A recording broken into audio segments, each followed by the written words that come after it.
Haleluya, haleluya, haleluya. Shalom, salam sejahtera Bapak dan Ibu, saudara-saudaraku dikasih Tuhan. Kiranya semuanya kita, Bapak dan Ibu semua pada hari ini senantiasa mengalami rahmat Tuhan, mengalami hal-hal yang baik dari Tuhan, mengalami hal-hal yang indah yang Tuhan berikan di dalam kehidupan Bapak Ibu sekalian.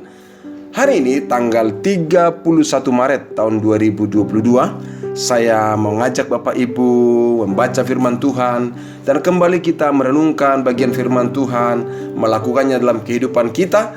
Dan saya sangat yakin bahwa berbahagia orang yang mendengar, merenungkan dan melakukan firman Tuhan di dalam kehidupannya. Hari ini kita akan membaca firman Tuhan dari Mazmur 89 ayat yang ke-20 sampai dengan ayat yang ke-22. Tetapi jika Bapak Ibu nanti dalam waktu yang senggang, waktu yang luang, bacalah tentang ayat ini sampai selesai, karena hal ini berbicara tentang pribadi Daud yang mengalami kesetiaan Tuhan di dalam kehidupannya. Pemazmur menuliskan di dalam ayat 20, "Pernah engkau berbicara dalam penglihatan kepada orang-orang yang kau kasihi katamu." Artinya pemazmur berbicara kepada Tuhan dan mengungkapkan tentang apa yang pernah dikatakan oleh Tuhan. Apakah itu? Inilah perkataan Tuhan. "Telah kutaruh mahkota di atas kepala seorang pahlawan." Artinya Tuhan sedang memilih, menetapkan seorang pahlawan yang dipilihnya, atau memilih seorang pahlawan yang dimahkotai oleh Tuhan. "Telah kutinggikan seorang pilihan dari antara bangsa itu." Nah, di dalam ayat ini masih belum begitu konkret, belum begitu jelas siapa yang dimaksudkan. Tetapi ayat 21 dijelaskan lebih nyata. Dikatakan, "Aku telah mendapat Daud." Jadi yang dibicarakan oleh Tuhan tentang seorang pahlawan yang dimahkotai, atau seorang yang dipilih dan ditinggikan itu dari antara bangsa itu, bangsa Israel, maksudnya adalah Daud. "Aku telah mendapat Daud hambaku, aku telah mengurapinya dengan minyakku yang kudus." Ayat 22 dikatakan, "Maka tanganku tetap dengan dia, bahkan lenganku meneguhkan dia."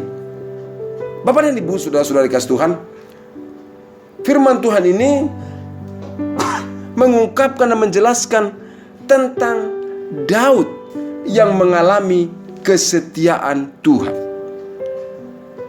Dan kalau kita membaca lebih jauh lagi, dikatakan oleh firman Tuhan tentang apa yang dijanjikan dan dijelaskan oleh Tuhan tentang Daud. Dikatakan musuh tidak akan menyergapnya. Bahkan dikatakan juga orang-orang curang tidak akan menindasnya, tidak akan menindas ke Daud maksudnya. Dan dikatakan, "Aku akan menghancurkan lawan-lawannya dan akan membunuh orang yang membencinya." Saya katakan ini sangat luar biasa, proteksi, perlindungan, berkat Tuhan yang Tuhan berikan bagi Daud. Bahkan dikatakan dalam ayat yang ke-34, "Tetapi kasih setiaku tidak akan kujauhkan daripadanya, dan aku tidak akan berlaku curang dalam segala kesetiaanku," kata Tuhan. Dan juga dikatakan dalam ayat yang ke-28, "Aku pun juga akan mengangkat dia menjadi anak sulung, menjadi yang maha tinggi di antara raja-raja di bumi." Artinya Daud diangkat Tuhan begitu luar biasa. Dan dikatakan juga ayat 29, "Aku akan memelihara kasih setiaku bagi dia," artinya bagi Daud, "dan juga bagi dia untuk selama-lamanya, dan perjanjianku teguh bagi dia." Dan ayat 30, "Aku menjamin akan adanya anak cucunya sampai selama-lamanya, dan tahtanya seumur langit." Kalimat atau kata seumur langit artinya tak berkesudahan. Karena selagi langit ada, berarti dunia ini masih ada, saudara. Dan dikatakan kesetiaan Tuhan itu dinyatakan begitu luar biasa dalam kehidupan Daud. Ibu dan Bapak, waktu saya melihat seperti itu, saya juga berkata, "Tuhan, saya juga mau mengalami kasih setia Tuhan." Dan saya percaya juga Bapak Ibu yang mendengarkan renungan ini juga mau berkata, "Aku juga mau Tuhan mengalami kesetiaan Tuhan. Bukan hanya aku, tapi juga bagi keturunanku, bagi anak-anakku, bagi keluargaku. Betul Bapak Ibu dikasih Tuhan? Saya juga mau mengalaminya. Itulah sebabnya waktu saya berkata saya mau mengalaminya, dan saya juga yakin Bapak Ibu juga ingin mengalami kesetiaan Tuhan. Saya mencoba membaca firman Tuhan, melihat apa sih sebenarnya menjadi rahasianya, sehingga Daud ini bisa mengalami kesetiaan Tuhan yang luar biasa. Kenapa saya katakan saya ingin memahaminya? Karena saya tahu Daud ini juga bukan orang yang sempurna, kan? Bukan orang yang katakanlah hebat-hebat banget di dalam kehidupan kekudusan hidupnya.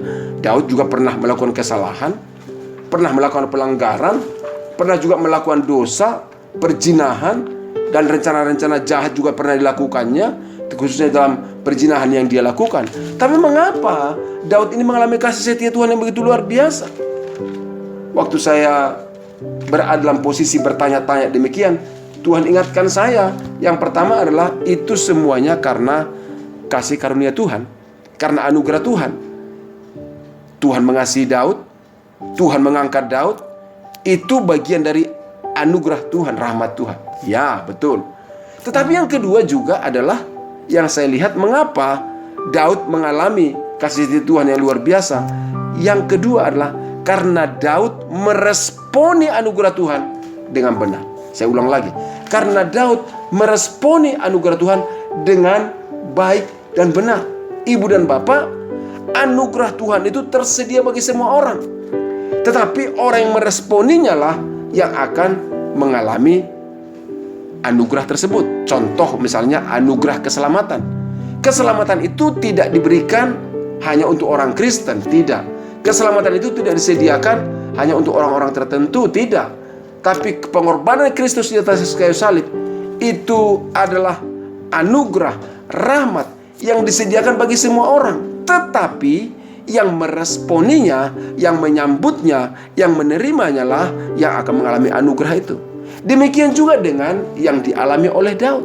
Anugerah Tuhan itu disediakan bagi semua orang, disediakan bagi Daud, dan Daud meresponinya dengan baik, meresponinya dengan benar, maka dia mengalami kasih setia Tuhan itu dalam hidupnya dan bahkan bagi keturunannya. Dan kalau kita membaca firman Tuhan, dikatakan Yesus adalah juga anak Daud, keturunan Daud, yang menjelaskan tentang janji setia Allah Bapa dinyatakan di dalam kehidupan Daud. Apakah respon Daud? Itu menjadi pertanyaan bagi kita. Emangnya bagaimana respon Daud meresponi anugerah Tuhan tersebut? Dijelaskan di dalam Kisah Rasul 13 ayat 22. Penjelasan yang singkat tapi jelas dan tegas. Dikatakan setelah Saul disingkirkan, Allah mengangkat Daud menjadi raja. Jadi kapan Daud diangkat menjadi raja? Setelah Saul disingkirkan. Saul juga diangkat Tuhan menjadi raja, tapi karena dia tidak berkenan, akhirnya disingkirkan. Dengan kata lain, Allah itu punya kekuasaan untuk mengangkat dan menyingkirkan.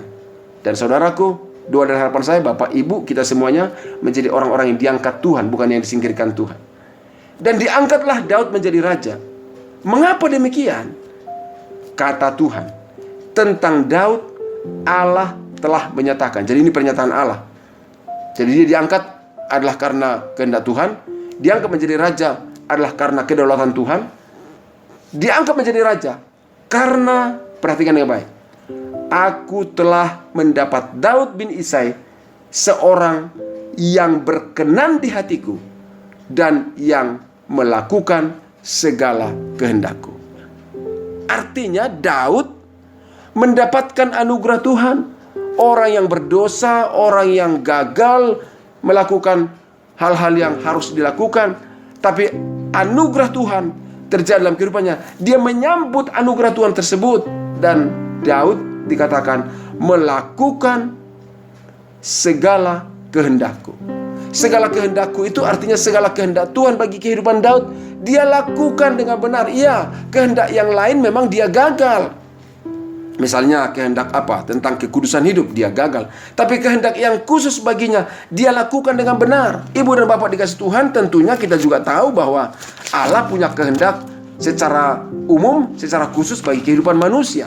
Secara umum misalnya, ya setia kepada Tuhan, menjaga kekudusan, bertobat, itu kehendak Tuhan bagi semua orang. Tapi kehendak khusus diberikan kepada orang secara khusus. Misalnya seperti menjadi seorang pendeta. Tidak semua kan orang dipanggil menjadi seorang pendeta, menjadi seorang pengacara, menjadi seorang guru, menjadi seorang pengusaha, menjadi semua orang dosen. Gak semua orang menjadi seorang dosen, gak semua orang dipanggil jadi dosen kan. Tapi Bapak Ibu dikasih Tuhan, di dalam kehendak Allah yang khusus dan umum itu, Bapak Ibu dikasih Tuhan, Daud saya lihat dipakai Tuhan, mengalami kasih setia Tuhan, karena dia ternyata melakukan segala kehendaknya. Saya paham dan yakini kehendak yang khusus dalam hidupnya dia kerjakan dan Tuhan berkenan. Dan itulah sebabnya saya menyimpulkan betapa pentingnya meresponi anugerah Allah dengan cara melakukan kehendak Allah dalam kehidupan kita. Kehendaknya secara khusus kita perlu tahu. Dan kalau kita melakukan secara khusus, kesetiaan Tuhan itu pun akan dinyatakan bagi kehidupan kita. Itulah sebabnya Bapak Ibu, saudara-saudaraku dikasih Tuhan, pagi hari ini saya ingin mengajak Bapak Ibu merenungkan sejenak dan berpikir sebentar, bertanya kepada Tuhan, apakah kita sudah melakukan kehendak Allah secara khusus dalam hidup kita? Apa menjadi kehendaknya? Melakukan kehendak Allah secara umum, tentunya kita juga melakukan kehendak Allah secara umum. Tapi kita juga melakukan kehendak Allah secara khusus atas kehidupan kita. Kita perlu lakukan. Dengan demikian, kesetiaan Tuhan itu akan terus mengalir di dalam hidup kita, bagi keluarga kita. Oleh karena itu Bapak Ibu dikasih Tuhan, saya mau sampaikan kepada kita, mari arahkan hati kita kepada kehendak Allah. Dan lihatlah kesetiaan Tuhan akan terjadi dan nyata bagi kita. Bukan hanya bagi kita, tapi juga bagi keluarga kita, bagi keturunan kita. Tuhan akan nyatakan kesetiaannya akan kita alami. Bapak Ibu dikasih Tuhan, kiranya Tuhan Yesus memberkati kita semuanya menjadi orang-orang yang setia di hadapan Tuhan, karena dia adalah pribadi yang setia. Setia dalam hal apa? Yaitu melakukan kehendak Allah sesuai dengan apa yang dikehendakinya bagi kehidupan kita. Bapak dan Ibu, pada kesempatan ini saya mengajak kita berdoa bersama-sama dan memohon kepada Tuhan supaya di dalam segala situasi, keadaan yang kita hadapi, kita tetap setia kepada Tuhan. Kita tetap melakukan kehendak Allah yang khusus maupun yang umum di dalam kehidupan kita. Mari kita berdoa. Bapa, dalam nama Yesus, kami bersyukur ya Tuhan pada pagi hari ini melihat dan mengetahui Daud hamba-Mu adalah pribadi yang mengalami kesetiaan Tuhan, karena dia meresponi rahmat anugerah-Mu dalam hidupnya dengan melakukan apa yang menjadi kehendak Allah atas kehidupannya. Tuhan, tolong kami supaya kami juga menjadi pribadi-pribadi yang taat melakukan kehendak-Mu, baik itu kehendak umum maupun kehendak khusus di dalam kehidupan kami. Nyatakan kasih setia-Mu bagi kami, bagi keluarga kami, bagi keturunan kami, sehingga semua yang terbaik dari Tuhan sungguh-sungguh nyata dalam kehidupan kami. Terima kasih ya Bapak, kami mengucap syukur pagi hari ini, tanggal 31 Maret tahun 2022 ini. Kami sambut dengan sukacita, karena kami tahu hari ini kami akan mengalami kasih setia Tuhan, mengalami berkat Tuhan, mengalami kebaikan Tuhan. Dan kami berdoa dalam nama Yesus, menyerahkan saudara-saudaraku yang mendengarkan renungan ini dimanapun mereka berada, bagaimanapun situasinya. Tuhan, nyatakanlah kesetiaan-Mu, nyatakanlah kebaikan-Mu, nyatakanlah rahmat-Mu, nyatakanlah pertolongan-Mu di dalam kehidupan mereka. Di dalam nama Yesus Kristus kami berdoa dan kami mengucap syukur. Haleluya. Amin. Bapak Ibu, saudara-saudaraku dikasih Tuhan, demikianlah renungan firman Tuhan dan doa-doa kita pada pagi hari ini. Saya menyampaikan kepada kita, tetaplah setia kepada Tuhan, melakukan apa yang menjadi kehendaknya. Lihat kesetiaan Tuhan yang Dia janjikan akan mengalir dan nyata dalam kehidupan kita. Jika ada pergumulan, persoalan yang berat yang Bapak Ibu alami, jangan segan-segan bisa mengirimkan kepada kami melalui nomor WA di podcast ini. Kita akan dukung dalam doa. Tapi saya juga selalu menyampaikan, di dalam segala keadaan, segala situasi, belajarlah untuk mengerti kehendak Allah dan tetap lakukan apa yang menjadi kehendak Allah. Dan saya percaya mujizat, pertolongan, rahmat Tuhan nyata bagi kita semuanya. Tuhan Yesus memberkati Bapak Ibu semuanya. Salam sejahtera bagi kita. Shalom. Amin.